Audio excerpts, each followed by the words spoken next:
মাননীয় মুখ্যমন্ত্রী তাকেও ধন্যবাদ জানাই। আপনারা আমাকে এই সদনে বলার সুযোগ দিয়েছেন।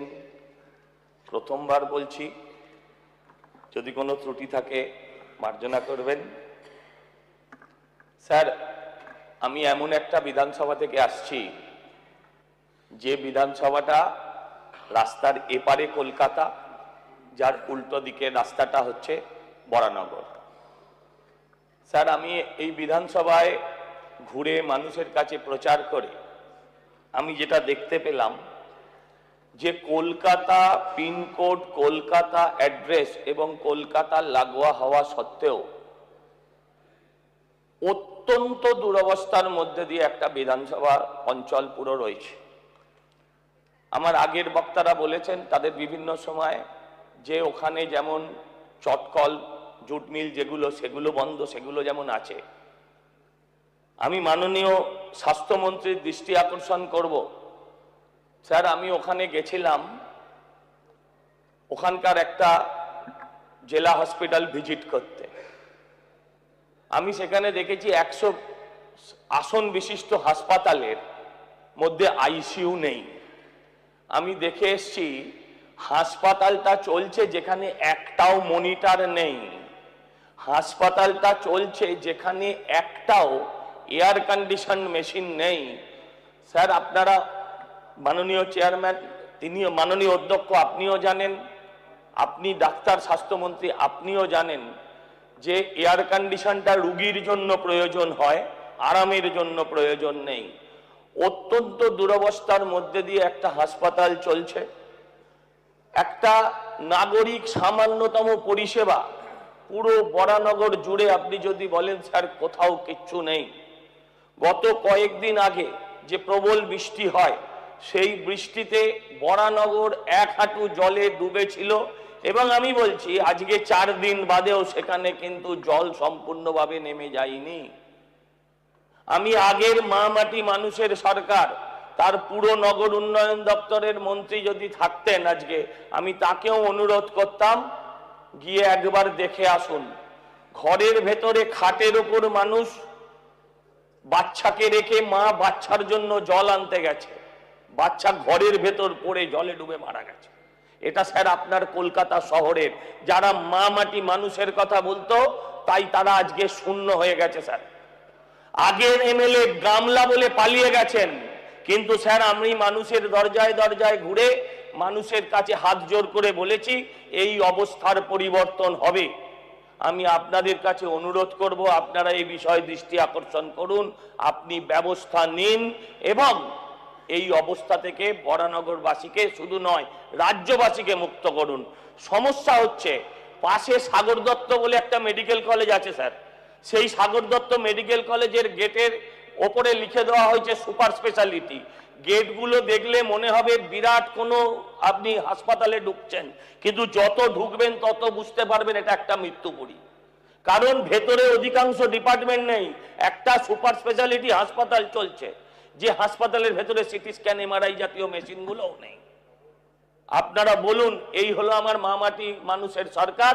স্বাস্থ্যমন্ত্রী ছিলেন আমাদের আগের, যারা 4 বার করে মাননীয়া মাননীয়া করতেন, আমি তার নাম এখানে উচ্চারণ করব না, সেই তিনি ছিলেন স্বাস্থ্যমন্ত্রী। এই অবস্থা থেকে বাংলার মানুষকে আপনারা মুক্ত করুন। বাংলার মানুষ আমাদের ম্যান্ডেট দিয়েছেন, আমরা দরজায় দরজায় ঘুরেছি। আমার খুব ইচ্ছে ছিল নগর উন্নয়ন মন্ত্রী যদি থাকতেন তাকে একবার নিয়ে ঘোরাতাম অটোয় করে, কোমরের হাড় যদি বেঁকে না যেত অর্ধেক বরানগর ঘুরলে, তাহলে আমি এখানে আর আশা বন্ধ করে দেব। আমি মাননীয় বর্তমান নগর উন্নয়ন মন্ত্রীর কাছে আবেদন করব, তার দৃষ্টি আকর্ষণ করব, এই ব্যবস্থার থেকে পশ্চিমবঙ্গকে মুক্ত করুন। আমার বরানগর শুধু নয়, আমার সারা বাংলার এই একই অবস্থা চলছে।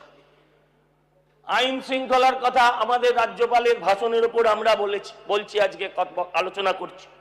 রাজ্যপাল স্যার বলেছেন আইন শৃঙ্খলার কথা, কিন্তু এতদিন আমরা আইন শৃঙ্খলা দেখিনি। স্যার, আমি যেখান থেকে আসছি তার পাশের জায়গাটাই হচ্ছে পানিহাটি। সেই পানিহাটি জায়গাটা আজকে সারা ভারতবর্ষের মানুষের কাছে পরিচিত। কিসের জন্য? অভয়ার নামে পরিচিত। অভয়ার বাড়ি সেখানে ছিল। অভয়াকে যারা তার বাড়িকে, তার বাড়ির লোকেদের মৃতদেহ দেখতে দেননি, তার মা, তিনি আজকে আমাদের সদনের একজন সদস্য হয়েছেন। এমপি মন্ত্রী হবার জন্য লালবাতি নিয়ে ঘোরার জন্য নয়, মেয়ের বিচার চাইবার জন্য। আমি ধন্যবাদ জানাই আমার সরকারকে, তারা এই ফাইল নতুন করে খুলেছেন। আমি দাবি করি অনতি বিলম্বে ওখানকার প্রাক্তন এমএলএ যিনি ছিলেন তাকে কাস্টডিতে নেওয়া হোক এবং তার বিচার যথোপযুক্ত হোক, কারণ ইতিমধ্যেই অর্ধেক প্রমাণ অভয়ার সাথে পুড়ে গেছে।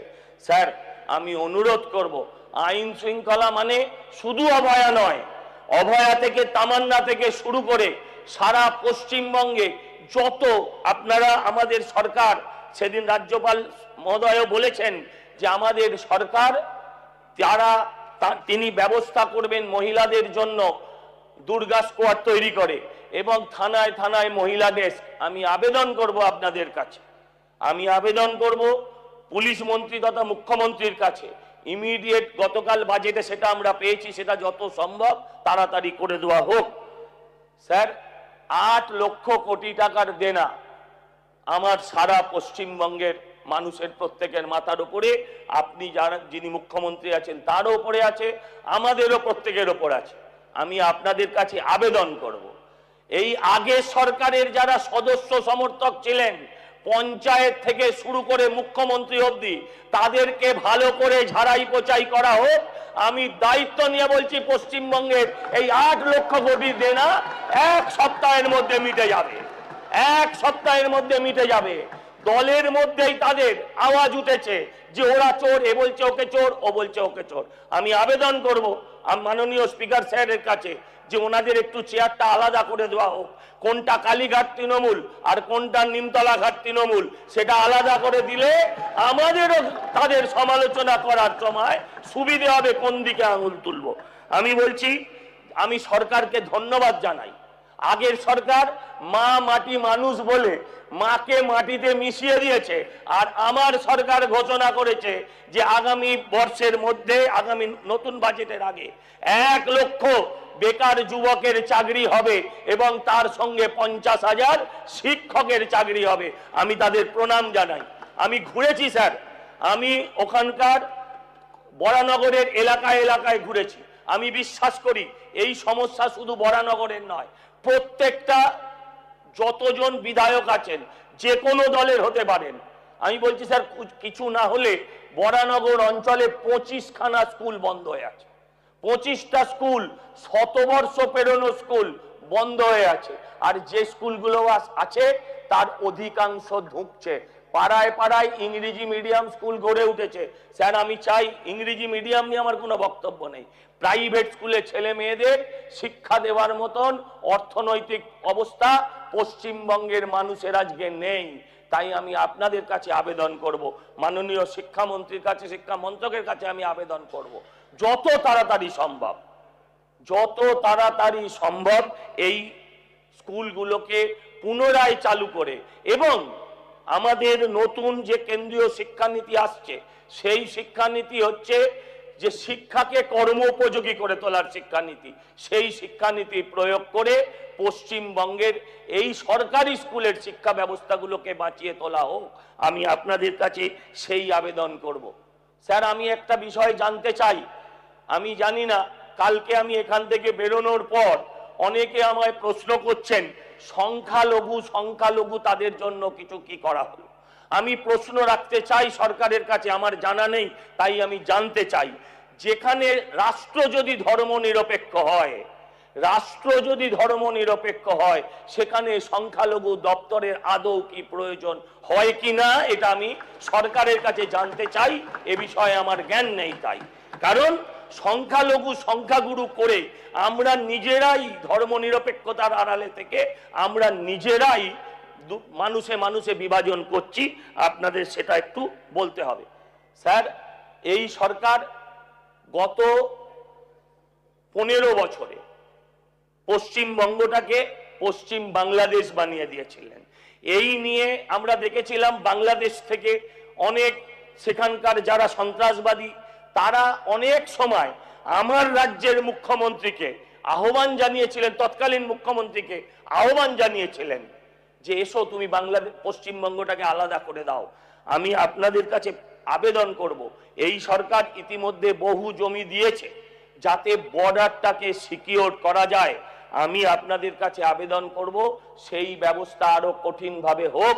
পশ্চিমবঙ্গের মধ্যে যারা অতীতে দীর্ঘ কয়েক পুরুষ ধরে যারা বাংলাদেশ সৃষ্টি হওয়ার ভারত ভাগের আগে থেকে যারা পশ্চিমবঙ্গে আছেন তারা নিশ্চয়ই যে কোনো ধর্ম নির্বিশেষে তারা আমার, কিন্তু যারা আজকেও ঢুকছেন বা ঢুকে আছেন ইমিডিয়েট তাদের প্রত্যার্পণ করা হোক।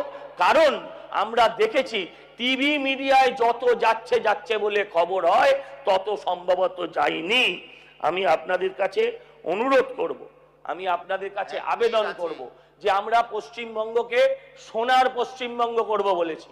50 বছর, এটা স্যার শুধু 15 বছর সিপিএম জামানার থেকে শুরু করে আজকে তৃণমূল জামানার, শুধু তৃণমূল জামানার নয়, যে সমস্যা আছে আমাদের কাছে মানুষের প্রত্যাশা অসীম। মানুষ আমাদের থেকে চায় যে 50 বছরের জমা সমস্যা 15 বছরে যাতে আমরা 5 বছরে যাতে আমরা তার থেকে বাংলাকে মুক্ত করতে পারি। এই কঠিন কাজ, কিন্তু এই কাজ আমাদের করতে হবে। এই কাজ আমরা করব কারণ আমরা মানুষের কাছে দায়বদ্ধ। আমি আরেকটা বিষয় বলে আমি আমার বক্তব্য শেষ করব, যেটা হচ্ছে মাননীয় শিল্পমন্ত্রীর কাছে আমি আবেদন করব। আমাদের বরানগর অঞ্চলে, আমার বরানগর বিধানসভা অঞ্চলে শুধু জুট মিল বন্ধ হয়ে আছে তা নয়, ওখানে 2টো সরকারি দপ্তর এবং তার মধ্যে একটা কেন্দ্রীয় সরকারি দপ্তরও আছে। সেই সরকারি দপ্তরটা দীর্ঘদিন বন্ধ, আরআইসি এবং বিআই ফ্যাক্টরি বলে পরিচিত, যাতে বরানগর অঞ্চলের মানুষের অর্ধেক সমস্যা, বেকার সমস্যা মিটে যেতে পারে। আপনাদের কাছে আমি আবেদন করব যাতে সেই দিকটাও দৃষ্টি রাখা হয় এবং সেই বন্ধ হয়ে যাওয়া ফ্যাক্টরিগুলো যেখানে অবৈধভাবে দখল হয়ে আছে সেই ফ্যাক্টরিগুলোকে যাতে দখল মুক্ত করে আবার ফ্যাক্টরিগুলোকে চালু করা যায়, এই আবেদন করে আপনাদের সবাইকে আমি প্রণাম ধন্যবাদ জানিয়ে আমার কথা শেষ করলাম। ধন্যবাদ।